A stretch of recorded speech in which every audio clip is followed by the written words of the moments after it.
por fin nos vamos a largar de este pinche México, que se siente como una cárcel, resonó una voz en la sala de salidas del Aeropuerto Internacional de la Ciudad de México. El bullicio era el de siempre, un torbellino de maletas rodando, anuncios de vuelos en español e inglés, y familias despidiéndose con abrazos que parecían no querer terminar. En medio de ese caos organizado, un grupo de jóvenes de El Salvador caminaba con una arrogancia ruidosa, sus risas resonando de forma estridente, rompiendo la armonía no escrita del lugar. Ya era hora de salir de este país tan apretado y anticuado, exclamó León, el más alto del grupo, y sus amigos estallaron en carcajadas que hicieron voltear a más de una persona. Sus voces, cargadas de un desdén juvenil, se perdieron en el vasto espacio de la terminal. Sin embargo, esas mismas palabras, lanzadas al aire con tanta ligereza, volverían a ellos días más tarde, pesadas y oxidadas como un ancla. En ese momento, ciegos por su propia soberbia, aún no eran capaces de comprender la fuerza silenciosa y el profundo orgullo del país que miraban por encima del hombro, una nación cuyo corazón latía con la misma disciplina y pasión que ellos tanto despreciaban. El sol de la mañana bañaba un parque industrial en las afueras de Querétaro, un corazón manufacturero de México. A las 8:30 en punto, una flotilla de camionetas de carga se alineaba con precisión militar frente a un taller de tamaño mediano. Los trabajadores, vestidos con overoles limpios de color caqui, bajaban en silencio y se dirigían a sus puestos con una calma decidida. El edificio no era nuevo, el tiempo había dejado su huella en la fachada de concreto, pero por dentro, la historia era otra. El suelo de cemento pulido brillaba como un espejo, y en los pasillos, no había ni una sola herramienta fuera de su lugar. No era una limpieza impuesta por la amenaza de un supervisor, era un hábito, una forma de ser. Aquí, el orden era tan natural y esencial como el aire que se respiraba. En una esquina del taller, un letrero pintado a mano con los colores de la bandera mexicana proclamaba: "Seguridad y orgullo mexicano, la base de nuestra chamba". Junto a la entrada, un pizarrón blanco esperaba cada mañana una nueva frase. Hoy, alguien había escrito con un marcador azul: "Hoy, 0 accidentes, a darle con todo, equipo". Nadie sabía quién lo escribía cada día, no había un rol establecido. Pero cada mañana, sin falta, alguien lo hacía. Esa coordinación sin palabras, esa mística de trabajo compartida, era el verdadero motor de aquel lugar. A la hora del almuerzo, el comedor se llenaba de vida. Sobre las mesas de acero inoxidable, aparecían los almuerzos de cada quien, envueltos con esmero. No había platillos gourmet, sino tortas de milanesa, tacos de guisado en recipientes térmicos, y aromas caseros que llenaban el aire. Entre mordida y mordida, las conversaciones fluían con una calidez genuina. ¿Vieron el partido anoche? ¿Qué golazo metió el Chucky?, comentaba uno, y las risas y el debate amistoso se convertían en el mejor descanso. A veces, el vendedor de una taquería cercana asomaba la cabeza por la puerta. «Jefe, le traje sus tacos de pastor, ¿cómo andamos?», gritaba con familiaridad, y el intercambio de bromas y saludos reafirmaba la cercanía humana que definía al taller. En esta fábrica también había extranjeros. Jóvenes como León, que llegaron sin experiencia, aprendían el oficio manchándose las manos de grasa y sudor. En 6 meses, con la guía paciente de los veteranos, se convertían en operarios competentes. Las prestaciones, las horas extra bien pagadas y un sueldo estable les permitían mantener a sus familias en su país. La certeza de que el esfuerzo, la chamba dura, siempre mejoraba la vida, era el pilar que sostenía a todos los que trabajaban allí. La empresa ofrecía una pequeña residencia para los trabajadores foráneos, una serie de cuartos sencillos pero limpios, donde los gastos de agua, luz y gas corrían por cuenta de la compañía. Por las noches, después de un baño reparador, los pasillos se llenaban con el eco de las risas y el sonido de botellas de refresco destapándose. Nadie competía por ser el mejor, pero tampoco nadie se permitía aflojar el paso. En cada rincón de aquel taller mexicano, fluía una corriente innegable de orgullo. Una noche, después de terminar su turno, León caminaba de regreso a la residencia. La calle, una tranquila vía residencial, estaba iluminada por farolas de luz anaranjada que pintaban de tonos cálidos las fachadas de colores vivos. «Qué raro caminar a estas horas y no sentir miedo», murmuró para sí mismo. El pensamiento lo golpeó con fuerza. En su ciudad natal, caminar solo por la noche era una invitación al desastre. Era una rutina de vigilancia constante, de guardar el celular y apretar el paso, siempre alerta a la sombra que pudiera surgir de un callejón. En México, esa tensión no existía. Se sentía extrañamente ligero. Recordó la vez que se le cayó la cartera cerca del taller. Estaba seguro de que la había perdido para siempre, pero al día siguiente, el guardia de seguridad se la entregó en la entrada. Una señora que barría la banqueta la había encontrado y se la había dado. Cuando expresó su sorpresa a uno de sus compañeros mexicanos, un hombre mayor llamado Ramiro, este simplemente sonrió. Así es la gente aquí, muchacho. No todo está podrido. Aquí todavía hay confianza, le dijo con una palmada en el hombro. A la mañana siguiente, mientras esperaba el metrobús, León observó el tablero electrónico. La unidad llegaría en 3 minutos. Y exactamente 3 minutos después, el largo autobús rojo se deslizó en la estación con una suavidad asombrosa. Las conexiones eran fluidas, los tiempos de espera mínimos. ¿Un país donde las cosas funcionan a tiempo habrá otro así?, se preguntó. La precisión del transporte público, algo que daba por sentado, comenzó a darle una estructura invisible a su vida. Comprendió gradualmente que la puntualidad no era magia. Era el resultado del esfuerzo invisible de miles de personas trabajando en sincronía, una verdad que nunca antes había considerado.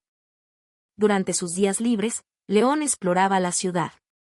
Se sorprendía de la cantidad de parques públicos, limpios y bien cuidados, de acceso gratuito para todos.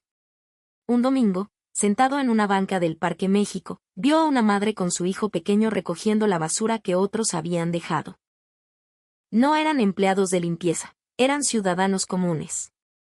Hay que dejarlo más bonito de como lo encontramos, mi amor, le decía la madre al niño. En ese instante, León entendió que la idea de mantener la belleza del espacio común no era una regla impuesta, sino un valor profundamente arraigado en la sociedad. La comida también fue una revelación constante. Al principio desconfiaba. En su país, comer en la calle era una apuesta arriesgada. Pero aquí, en cualquier taquería de esquina, podía disfrutar de carne asada al momento, con salsas frescas y un sabor que era consistentemente delicioso y, sobre todo, seguro. La idea de que los estándares de higiene fueran tan altos, incluso en los puestos más humildes, lo asombraba. Podía abrir el grifo de cualquier lugar y beber agua sin temor. En su país, lujos como ese estaban reservados para unos pocos. En México, la confianza estaba implícita en lo cotidiano. Un día, al entrar a una tienda de todo a un precio para comprar artículos de primera necesidad, no pudo evitar soltar una risa de incredulidad. Sostenía un juego de desarmadores de buena calidad. ¿20 pesos por esto? No puede ser, pensó. Descubrió que en México, un precio bajo no era sinónimo de mala calidad. Existía una convicción silenciosa, un orgullo inherente en el hecho en México, que se negaba a sacrificar la calidad. La seguridad en las calles, la precisión del transporte, la limpieza de los espacios públicos, el servicio amable y la alta calidad de los productos, incluso los más baratos. León empezó a darse cuenta de que la suma de todos esos pequeños detalles era lo que construía una vida cómoda y digna. Una sonrisa tranquila comenzó a dibujarse en su rostro mientras asimilaba esta nueva realidad. Cuando León y su grupo llegaron por primera vez al taller, su ética de trabajo impresionó a todos. A pesar de la barrera del idioma, aprendían los procedimientos con una rapidez asombrosa. Lo que aprendían, lo ejecutaban con una precisión meticulosa. Se tomaban en serio el manejo de herramientas desconocidas, y durante los descansos, era común verlos agrupados, repasando los pasos de una tarea y compartiendo trucos entre ellos. Estos muchachos son muy dedicados, comentaban los veteranos, observándolos con aprobación. No se quejaban del entorno desconocido ni de la dureza del trabajo. Llegaban antes de su hora de entrada y, por iniciativa propia, comenzaban a barrer su área. Su seriedad y su entusiasmo transmitían una sensación de confianza a sus compañeros mexicanos. Esa imagen de jóvenes responsables y motivados fue la que prevaleció durante los primeros meses. Sin duda, esa impresión fue real. Sin embargo, a medida que se acercaba la Semana Santa, el ambiente comenzó a cambiar, sutil pero inexorablemente. Las solicitudes de vacaciones se acumularon en la oficina del gerente. Una tras otra, llegaban las peticiones para imprimir boletos de avión. En el comedor, durante el almuerzo, las mesas que antes eran una mezcla de nacionalidades, ahora se dividían de forma natural, los mexicanos por un lado, los salvadoreños por el otro. Ya solo faltan 5 días para largarnos de aquí, se escuchaba desde la mesa de los jóvenes. A huevo, mi país sí es moderno y limpio, no como esta ranchería. Por fin se acaba esta vida de aguantar vara. Esas palabras, pronunciadas en voz alta, llegaban a los oídos de los demás. La calidad de su trabajo aún no había disminuido, los números en los informes de producción seguían siendo correctos. Pero el volumen de sus voces, cargado de un desdén creciente, había cambiado de manera definitiva. Durante las horas de trabajo, el sonido de las notificaciones de redes sociales de sus celulares, cuyo uso estaba prohibido, comenzaba a mezclarse con el zumbido de la maquinaria. Cada ping era como una pequeña piedra arrojada a un lago en calma, creando una onda de irritación en el pecho de los trabajadores mexicanos. Todos sentían que algo se estaba rompiendo, que una pieza fundamental del engranaje se estaba desalineando. Pronto, esa sensación de incomodidad tomó una forma tangible. En la breve junta matutina, la formación en línea se volvió desordenada, y el grito de «Buen día, equipo», sonaba desigual y apático. Empezaron a aparecer quienes miraban el celular a escondidas durante el trabajo, quienes dejaban las herramientas tiradas descuidadamente. Cuando se les llamaba la atención, respondían con ligereza: «Tranquilo, jefe, solo hablaba con mi familia». Por las noches, en la residencia, sus risas y música se prolongaban hasta altas horas. Si alguien les pedía que bajaran el volumen, contestaban riendo: «Relájese, compa. De noche al menos déjenos ser libres». Cuando los empleados mexicanos intentaban explicarles las normas con calma, ellos replicaban: «Es que en México tienen demasiadas reglas estúpidas». Una onda invisible de tensión se expandía por todo el taller. No todos eran así, pero la actitud de unos pocos, los más notorios, estaba envenenando el ambiente para todos. Un mediodía, en el comedor, don Ramiro, el mecánico veterano, dejó sus cubiertos sobre la mesa sin decir una palabra. Observó al grupo de jóvenes que reía a carcajadas, se levantó de su asiento y se marchó en silencio. Nadie le preguntó por qué, pero todos en la sala entendieron perfectamente lo que había detrás de ese silencio. Era un gesto de dignidad herida. Y entonces, llegó el día antes de las vacaciones. Uno de los jóvenes, que había llegado justo a la hora de entrada, se quedó al final de la fila de la junta, sin formarse, y murmuró con fastidio: «¿Por qué hacen tanto escándalo? Mañana ya nos vamos». El aire se congeló al instante. El jefe de planta, un hombre sereno llamado Carlos, lo miró fijamente y dijo con voz firme: «Joven, ponga orden». El muchacho respondió con una sonrisa burlona: «Sí, ya entendí. Como digan ustedes, señores del primer mundo». La burla, disfrazada de una sumisión fingida, dejó a todos sin palabras. Al día siguiente, se marcharon grabándose con sus celulares. Por fin, «Adiós a este paisaje aburrido», gritaba uno mientras enfocaba la fachada del taller. Ninguno de los trabajadores mexicanos les dirigió la palabra.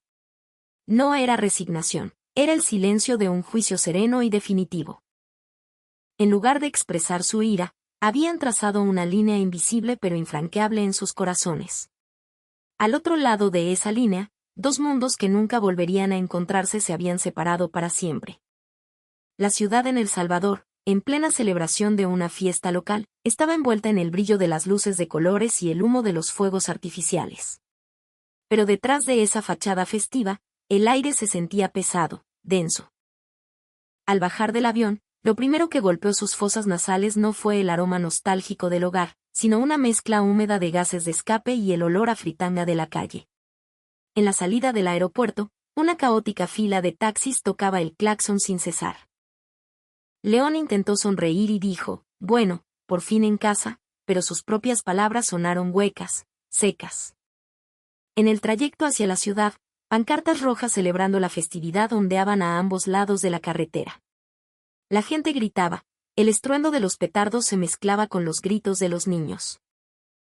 El aire exterior era una sopa espesa de calor, humo y polvo, tan sofocante que a nadie se le ocurrió bajar las ventanillas del coche. El aeropuerto de México era silencioso, murmuró León, casi para sí mismo. Nadie respondió. Un silencio incómodo se instaló en el vehículo. Envueltos en el bullicio de su propio país, una extraña sensación de vacío comenzó a crecer en sus corazones. Después de las vacaciones, comenzó la chamba de León y sus amigos en un nuevo taller local. Confiaban en que su experiencia en México les abriría las puertas, que serían recibidos como trabajadores valiosos. La realidad fue una bofetada. Al poner un pie en el área de trabajo, un olor agrio a aceite rancio y polvo les asaltó.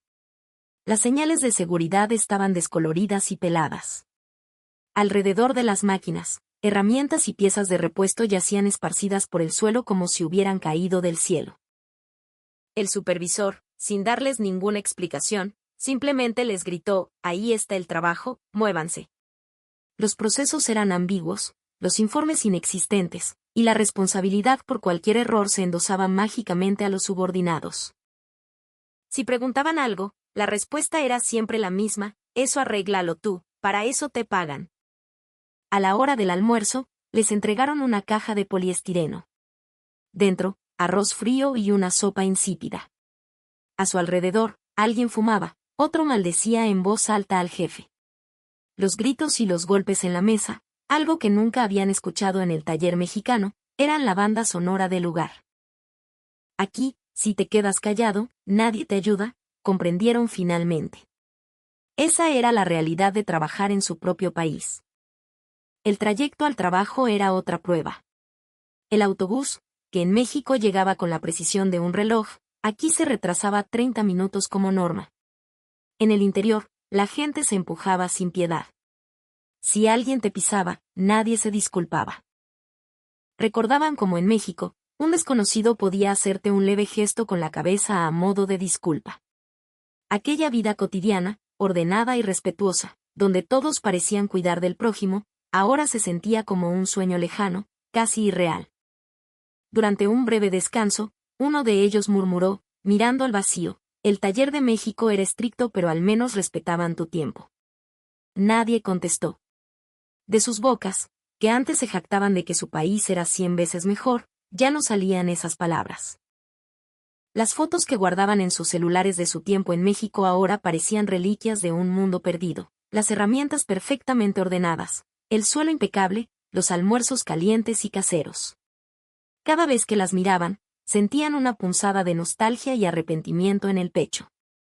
Esa noche, en su habitación, León miraba el techo en la oscuridad. Se supone que volví a casa, pensó, pero no me siento en paz.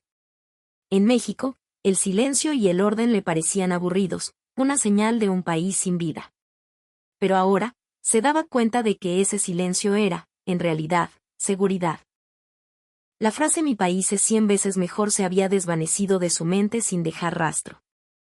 De vuelta en Querétaro, el taller mexicano recibió la mañana después de las vacaciones como cualquier otra. Sin embargo, había una sutil diferencia en el aire.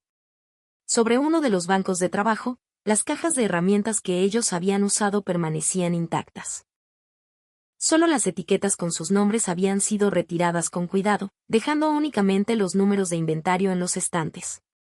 Era como si solo se quisiera dejar un vestigio anónimo de que alguien, alguna vez, había estado allí. En el cajón del escritorio de Carlos, el jefe de planta, se guardaba una pequeña nota. Se la había entregado un empleado que, por casualidad, había escuchado una conversación de los jóvenes salvadoreños en el comedor. «Se lo digo nomás para que esté enterado, jefe», le había dicho. La nota decía: «México tiene demasiadas reglas, qué risa. Son tan serios que parecen tontos». Carlos miró la nota por un largo momento, no dijo nada, y cerró el cajón. No hubo gritos, ni reprimendas, ni dramas. Simplemente, registró el hecho en silencio. El taller mexicano había elegido no responder con emoción, sino con un procedimiento. El juicio se basaría en hechos, no en sentimientos. La comunicación con la agencia de contratación fue igualmente profesional y escueta. la recontratación de este grupo no será posible. Debemos reconsiderar futuras colaboraciones. El correo electrónico no contenía ni una pizca de ira, solo los puntos necesarios, redactados con precisión. En la oficina, el sonido del sello de la secretaria sobre el siguiente documento se mezcló con el ritmo constante de la maquinaria del taller. Durante el almuerzo, un empleado comentó en voz baja: ni modo, se lo buscaron. Nadie los condenó en voz alta, nadie los insultó, pero el juicio más severo de todos ya había sido dictado en silencio. En lugar de gritar, dejaron un registro. En lugar de actuar con ira, tomaron una decisión basada en la confianza. Esa era la forma mexicana de decidir. Y esa decisión no se tomó para mostrarla a nadie, sino para proteger el futuro de su propio lugar de trabajo. Poco después de las vacaciones de Semana Santa, un pequeño reportaje en un portal de noticias internacional sobre la industria manufacturera comenzó a circular entre los profesionales del sector. El tema era: las fábricas de México y los trabajadores extranjeros, la anatomía de la confianza. El video mostraba bancos de trabajo perfectamente alineados, máquinas moviéndose con una cadencia silenciosa y las juntas matutinas, breves y eficientes. El narrador decía: aquí no hay gritos ni competencia feroz. Sin embargo, todos se mueven como un solo organismo. En el reportaje aparecía un profesor de ingeniería de una universidad estadounidense, Robert Hamilton, quien explicaba con una sonrisa: la calidad no es el resultado de la inspección, es el resultado de la cultura. En México, no se enfocan en cómo detectar errores, sino en cómo crear un flujo de trabajo donde los errores simplemente no ocurren. No se trata de educación o supervisión, sino de la disciplina implícita en cada gesto. El profesor señalaba un video de piezas perfectamente organizadas en un contenedor. La calidad nace cuando nadie está mirando. No es un sistema, es una cultura sostenida por la confianza y el orgullo. Por las mismas fechas, un popular youtuber taiwanés de tecnología industrial publicó un video en sus redes sociales. Un taller silencioso es un taller que ha alcanzado la maestría. Los mexicanos no son callados porque sean fríos. Son callados porque ya se entienden sin necesidad de hablar. La sección de comentarios se llenó de mensajes de espectadores de Vietnam, Indonesia y Brasil. Lo entiendo perfectamente, escribió uno. Quisiera que mi fábrica fuera así. Martina Werner, una consultora de recursos humanos de Alemania, analizó el fenómeno en una revista especializada. El criterio para recontratar a un trabajador extranjero en estos talleres no se basa en sus habilidades o su educación. Se basa en una fórmula simple: cooperación más registro de actitud. Un trabajador puede ser un genio técnico, pero si su comportamiento demuestra falta de cooperación y confianza, pierde cualquier oportunidad futura. Su actitud, que queda registrada, tiene más peso que cualquier número. Esa es la esencia del modelo de evaluación mexicano que se está compartiendo en el mercado global. Incluso el director de una importante empresa manufacturera de Vietnam lo confirmó en una entrevista: el famoso método de las 5S de Japón, en México se transforma. No se trata solo de ordenar y limpiar. Es una forma de respeto por los demás. Mantener tu mesa limpia es un acto de consideración hacia la persona que la usará después. Esa cultura es la que permite que la seguridad y la calidad coexistan. Todos los expertos, de todos los países, coincidían en lo mismo: la fuerza de México no residía solo en su tecnología, sino en su forma de construir la confianza. Era una economía de la credibilidad, algo que no se puede medir con cifras, y su poder seguía influyendo en talleres de todo el mundo. A medida que estas noticias se difundían, surgió otro fenómeno: el ciclo de aprendizaje que generaba el respeto. Muchos países comenzaron a mirar a México no para criticarlo o compararlo, sino para aprender de él.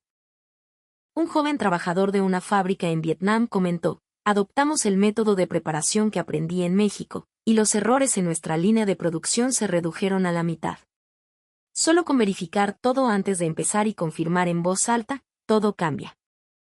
Contó con una sonrisa que, a su regreso, había sido ascendido a líder de seguridad en su planta. En Indonesia, otro ex trabajador de México operaba maquinaria en una empresa local. En México no solo aprendí a usar la máquina, dijo. Aprendí a dejar todo listo para que la siguiente persona pueda trabajar más fácil. Entendí que esa es la fuerza que mueve a todo el equipo. Contaba que cada vez que ordenaba su banco de trabajo, recordaba las palabras que escuchaba en México: gracias, me ayudas mucho. Los propios mexicanos también cambiaron. La alta motivación de muchos trabajadores extranjeros había inyectado una nueva energía en el taller. Ver a jóvenes trabajando con tanto ahínco para enviar dinero a sus familias era un estímulo para los empleados locales. Viendo lo serios que son, uno no puede permitirse aflojar el paso, se oía decir. El ambiente del equipo se volvió más positivo y dinámico. A medida que los trabajadores extranjeros crecían, aprendiendo nuevas habilidades y forjando una carrera, el taller crecía con ellos. Se había creado una cadena de producción de valor que trascendía nacionalidades y jerarquías. La fábrica mexicana había demostrado que el verdadero crecimiento no nace de la eficiencia, sino de la confianza. Ese círculo virtuoso, que se cultivaba dentro del taller, era la verdadera fuerza que el mundo quería imitar. Cuando la polvareda de su fracaso se asentó, León y sus amigos enviaron un correo electrónico al Taller de México. El tono del mensaje no tenía ni rastro de la arrogancia de antaño, era cortés, sincero y humilde. Lamentamos profundamente los problemas que causamos. Hemos aprendido nuestra lección y nos gustaría tener la oportunidad de corregir nuestros errores. ¿Sería posible que nos dieran la oportunidad de volver a trabajar con ustedes? Cada letra de ese correo, escrita con sumo cuidado, carecía de la confianza y las risas del pasado. Pero la respuesta nunca llegó. Unos días después, recibieron una llamada de la agencia de contratación. La empresa mexicana nos ha notificado oficialmente su decisión de no recontratarlos. La voz al otro lado de la línea era monótona, burocrática. Nadie pudo replicar. Pero eso no fue todo. La solicitud de renovación de su visa de trabajo, que habían presentado con la esperanza de encontrar otro empleo en México, fue devuelta a mitad del proceso. En la sección de motivo del rechazo, una sola línea lo explicaba todo: registro de terminación de práctica por actitud inapropiada. En el instante en que leyeron esas palabras, un peso gélido se instaló en sus pechos. Una broma estúpida, una actitud arrogante de unos pocos días, se había convertido en un sello de hierro candente que le cerraba el futuro. En las entrevistas de trabajo en su propio país, el resultado era el mismo. Vemos que tiene experiencia técnica, pero su historial nos genera dudas sobre su capacidad de trabajar en equipo. Detrás de esas palabras corteses, se daban cuenta de que su pasado ya era de dominio público en la industria. Por mucho que bajaran la cabeza y pidieran disculpas, había un registro imborrable que no podían borrar. Una noche, mientras revisaban sus redes sociales, vieron una publicación de otro compatriota que había trabajado en México en la misma época. Había publicado fotos de su nuevo puesto, un taller impecable, un equipo sonriente, una línea de producción ordenada. Mirando la pantalla, nadie dijo una palabra. ¿Por qué nosotros no podemos volver?, se preguntaban en silencio. La respuesta la sabían, pero ninguno se atrevía a pronunciarla en voz alta. Antes no lo veían, pero ahora lo entendían. La estricta disciplina mexicana no era para oprimir, sino para proteger a las personas y construir confianza. La risa de aquella noche, cuando se jactaban de que su país era 100 veces mejor, ahora solo resonaba en sus oídos como un eco vacío y patético. Las palabras del pasado no podían borrarse, pero si tuvieran una nueva oportunidad de aprender, esta vez, expresarían su gratitud en silencio. En sus corazones, por fin, se había grabado el verdadero significado de México. En ese mismo taller, al mismo tiempo, trabajaba otro grupo de extranjeros. Venían de Colombia, de Guatemala, de diferentes lugares y hablaban con acentos distintos, pero compartían una cosa: la claridad de su propósito. Uno trabajaba para enviar dinero a la familia que había dejado atrás, otro, para obtener una certificación que le permitiera abrir su propio negocio como técnico. Sus miradas eran siempre directas, y una vez que comenzaba el trabajo, no pronunciaban una sola palabra innecesaria. Después de la junta matutina, por iniciativa propia, tomaban las escobas y comenzaban a limpiar los pasillos. Nadie se lo pedía. Se siente bien trabajar en un lugar limpio, decían con una sonrisa que suavizaba el ambiente a su alrededor. Uno de ellos, un joven colombiano, se acercaba a don Ramiro usando siempre el usted y le hacía preguntas, tomando notas detalladas sobre el porqué de cada paso del proceso. Si cometía un error, inmediatamente bajaba la cabeza y decía, disculpe, fue mi error, y a la siguiente vez, lo hacía perfecto. Esa actitud fue la que conmovió a los mexicanos. Un día, gracias a una sugerencia de este grupo para ajustar un pequeño detalle en el procedimiento, la tasa de productos defectuosos de la línea disminuyó notablemente. El jefe de planta, Carlos, les dijo riendo, ustedes ya no son practicantes. Son parte del equipo, son compañeros. Desde ese día, se les asignó la responsabilidad de supervisar una parte del proceso. Eran los más dedicados, los más proactivos, y su energía elevaba la moral de todos a su alrededor. Al ver su ejemplo, los propios trabajadores mexicanos cambiaron. No podemos dejar que estos muchachos nos ganen en entusiasmo, bromeó un veterano, y una nueva vitalidad recorrió el taller. Los saludos matutinos se volvieron más enérgicos, más sonoros. El ambiente era tranquilo y, al final del día, todos se despedían con un leve gesto de cabeza, una señal de respeto mutuo que no entendía de nacionalidades ni de idiomas. Se había creado un círculo de respeto. Una tarde, uno de los veteranos le dijo a un nuevo grupo de practicantes que acababa de llegar, México no cierra sus puertas. Las puertas las cierra la actitud de cada quien. Y también es la actitud la que las abre. Esas palabras no eran para culpar a nadie, sino un mensaje de esperanza para quienes estaban a punto de empezar a trabajar juntos. Cuando la primavera se acercaba, una carta llegó al taller en Querétaro. El remitente era uno de los jóvenes salvadoreños, aquel que antes se había burlado del país por considerarlo atrasado. La carta, escrita en un español cuidadoso aunque no perfecto, decía: la disciplina de orden, limpieza y respeto que aprendí en su fábrica, he comenzado a aplicarla en mi propia comunidad. Al principio, la gente se reía de mí, pero ahora, algunos vecinos han comenzado a ayudarme. Cada vez que recuerdo mi actitud de entonces, se me enrojece la cara de la vergüenza. Pero lo que aprendí con ustedes no fue una mentira. Muchas gracias por todo. Carlos, el jefe de planta, leyó la carta y, en lugar de guardarla, la colocó en un protector de plástico y la colgó en el tablero de anuncios del comedor. Esta carta no es para perdonar el pasado, les dijo a sus empleados, sino para que nos sirva en el futuro. A su lado, colocó una hoja de papel con una frase corta pero contundente: el pasado no se puede cambiar, pero la actitud de hoy sí se puede. Durante el almuerzo, los trabajadores se detenían frente al tablero. Leían las palabras y asentían en silencio. La ira silenciosa de aquel día, la decepción, se había transformado en un nuevo tipo de orgullo. La redención no consistía en pretender que los errores nunca ocurrieron, sino en empezar de nuevo, trabajando con rectitud. Esa carta era un nuevo comienzo en forma de gratitud, un mensaje que trascendía fronteras. El timbre sonó, marcando el inicio de la jornada en el taller. Los trabajadores, ya en formación, respondieron al unísono: buenos días. En los estantes, nuevas etiquetas con nombres relucían. Las cajas de herramientas, pulidas, estaban perfectamente alineadas. Los rastros de quienes se habían marchado ya no existían, pero el orden, la limpieza y la integridad permanecían, inalterables. El jefe de turno anunció brevemente: hoy, seguridad y orgullo, por favor. A darle. Todos asintieron profundamente a esa única frase. Nadie gritaba, nadie se jactaba.